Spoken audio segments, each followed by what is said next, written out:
68e jour, aujourd'hui je vous emmène pour une balade à Tarapoto jusqu'à une rivière où on va nager. J'avais prévu d'aller visiter une chute d'eau aujourd'hui, mais bon, ça s'est pas fait. Donc voilà, petite balade, à plus tard.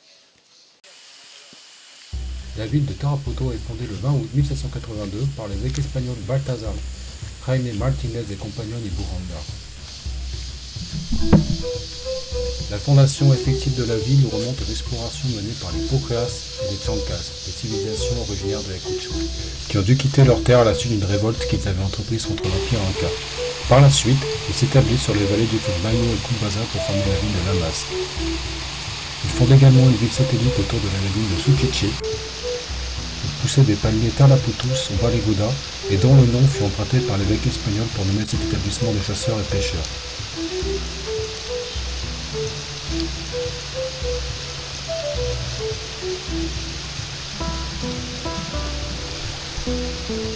Avec la création du département de San Martín en 1906, Tarapoto devient rapidement un point commercial et touristique dans le nord-est du Pérou. De nos jours, la ville possède une flore presque intacte et des attraits touristiques comme le site balnéaire de Cumbaya ainsi que les chutes d'Ahuachiacu, la lagune Venecia parmi d'autres.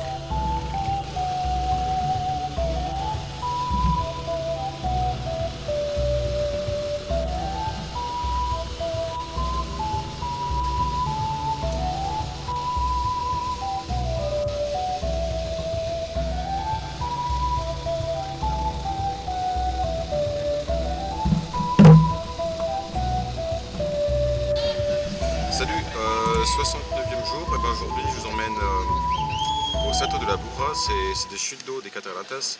Et en fait dans la région de Tarapoto, il y en a beaucoup. Donc voilà, à plus tard.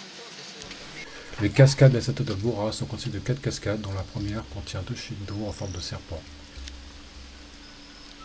Ces eaux courent sur des roches de couleur verte à cause desquelles il y a des mousses. La première partie de la première chute d'eau fait à peu près 8 mètres, alors que la seconde partie de cette chute d'eau fait à peu près 25 mètres. Ces cascades ont un grand intérêt touristique, car elles sont une zone de grande valeur biologique, ainsi que pour sa beauté. De plus, elles contiennent diverses espèces de faune et de flore qui habitent dans cet écosystème, comme des grenouilles endémiques, ainsi que des insectes et des oiseaux d'une grande valeur scientifique.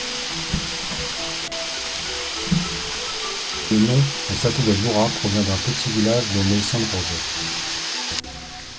Apparemment, vivait dans ce village une soigneuse guérisseuse du nom d'Elvira qui pratiquait le chamanisme et qui soignait avec des plantes. Salut, voilà, nous voilà arrivés en haut des chutes d'eau, en haut de la chute d'eau finale et au niveau de la piscine finale. Donc en fait l'eau ici elle a une couleur un peu particulière, mais ça veut pas dire que c'est ça, c'est qu'on est bleu en fait. Cette femme avait l'habitude de visiter la cascade pour se baigner et laver ses vêtements. Quelques chasseurs passant par cet endroit observaient des comportements bizarres de la part d'Elvira.